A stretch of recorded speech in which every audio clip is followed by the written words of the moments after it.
Election commission ही election को चोरी करवा रहा है। कुछ दिन पहले राहुल गांधी ने इलेक्शन कमीशन ऑफ इंडिया पे सीरियस एलिगेशन लगाते हुए कहा कि election commission of India BJP को वोट चोरी करने में मदद कर रहा है और उसी वोट चोरी के कारण बीजेपी रूल कर रहा है। फिर इलेक्शन कमीशन ने राहुल गांधी को कहा कि आप ओथ लीजिए और लीगली कंप्लेन कीजिए, फिर हम लोग अपना सारा प्रूफ दिखाएंगे।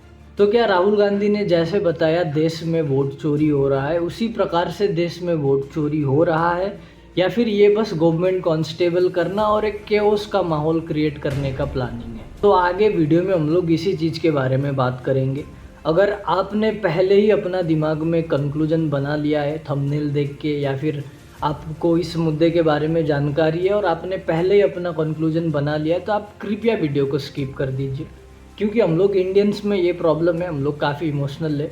हम लोग एक साइड का स्टोरी सुन के अपना एक कंक्लूजन खुद बना लेते हैं। अगर आपने पहले ही सोच लिया है कि नरेंद्र मोदी चोर है या फिर राहुल गांधी हमेशा बकवास बातें करते हैं, तो कृपया वीडियो को स्किप कर दीजिए, क्योंकि वीडियो काफ़ी छोटा होने वाला है और मैंने यहाँ पे कुछ ऐसे पॉइंट्स निकाले हैं जो कि प्रूव्ड है, जिसको मीडिया ने भी छानबीन कर लिया है। राहुल गांधी ने वोट चोरी होने के कुल 5 तरीके बताए, और पहला है डुप्लीकेट वोटर्स, और दूसरा है फेक एंड इनवैलिड एड्रेसेस, तीसरा है bulk voters in single address, और चौथा है इनवैलिड फोटोज, और पांचवा है मिसयूज ऑफ फॉर्म 6। सिंह डांग, इसका नाम 4 अलग अलग बूथों पे आता है। फिर राहुल गांधी ने सबसे पहले गुरकीरत सिंह डांग का नाम लिया, जिनका नाम 4 अलग अलग बूथ्स पे रजिस्टर्ड है। फिर इसके बाद सोशल मीडिया पे काफ़ी सारे कंटेंट क्रिएटर्स ने इसके ऊपर वीडियो बनाया और दावा किया कि गुरकीरत सिंह ने 4 अलग अलग बूथ्स पे वोट दिया है। फिर ऐसे में एक कंटेंट क्रिएटर ने गुरकीरत सिंह जी को रीच आउट किया और उनका एक इंटरव्यू लिया, आप ये खुद देख लीजिए। गुरकीरत भाई, 4 वोटर आईडी आपके पास कैसे आई हैं? मेरे पास एक ही वोटर आईडी है। वेबसाइट पर जब अप्लाई किया पहली बार तब रिजेक्शन आया था, तो फिर ऐसे करते हुए 4 वोटर आईडी वहाँ पर अप्लाई हुए और चारों रिजेक्ट हुए थे। और उसके बाद कुछ ही दिनों में चारों के चारों बनकर घर आ गए, तो मैंने एक रखा और बाकी कैंसिलेशन के लिए फॉर्म 7 जो ईसीआई की वेबसाइट पर ही रिक्वेस्ट डाली जाती है, वहाँ से मैंने कैंसिलेशन रिक्वेस्ट बाकी तीनों के लिए डाला।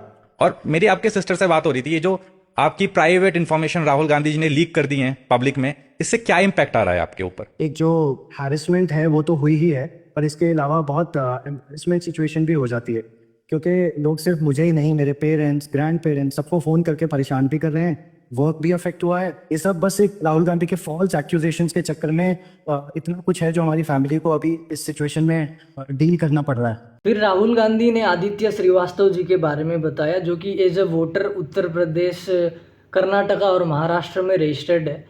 फिर जब मीडिया ने आदित्य श्रीवास्तव जी से इस बारे में बात किया तो उन्होंने बताया कि वो इन तीनों प्लेसेस में जॉब करते थे। फिर जब भी वो किसी दूसरे जगह पे अपना जॉब स्विच करते थे तो वो इलेक्शन कमीशन के साइट से ही वहाँ पे वोटर कार्ड के लिए अप्लाई कर देते थे और उनको वहाँ पे वोटर कार्ड मिल जाता था और वहाँ पे ऐसे वो वोट करते थे।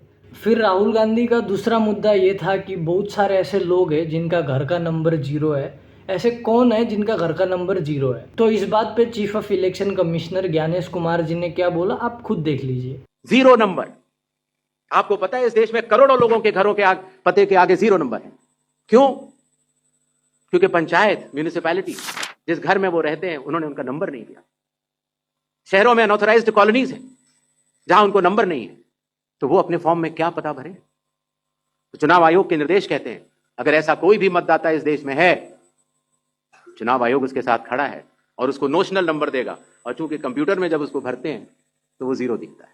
फिर एक मुद्दा है bulk voters in single address, जैसे कि 46 voters 8 house number 791, 68 voters house number 153 में और 80 वोटर्स हाउस नंबर 35 में। फिर इसी बात को छानबीन करते हुए मीडिया हाउस नंबर 35 पे पहुंचता है और वहाँ के ऑनर से उनका बात होता है और वो बताते हैं कि पहले वहाँ पे इमिग्रेंट लेबर्स रहते थे 6 महीना या फिर 1 साल के लिए, तो उनको उस टाइम पे रेंटल एग्रीमेंट के हिसाब से उसी एड्रेस के हिसाब से वोटर कार्ड इश्यू कर दिया जाता था। और जब उनको किसी दूसरे जगह पे उससे अच्छा सैलरी मिलता था तो उस टाइम पे वो लोग दूसरा जगह मूव कर जाते थे। लेकिन यहाँ पे प्रॉब्लम यह है कि वोटिंग से पहले जब बीएलओ घरों पे जाता है वेरिफिकेशन के लिए, तो उस टाइम पे बीएलओ को तो पता चल जाना चाहिए था कि उस घर से कितने लोग वोट करने वाले हैं और इलेक्शन कमीशन को उसी हिसाब से एक एक्शन ले लेना चाहिए था।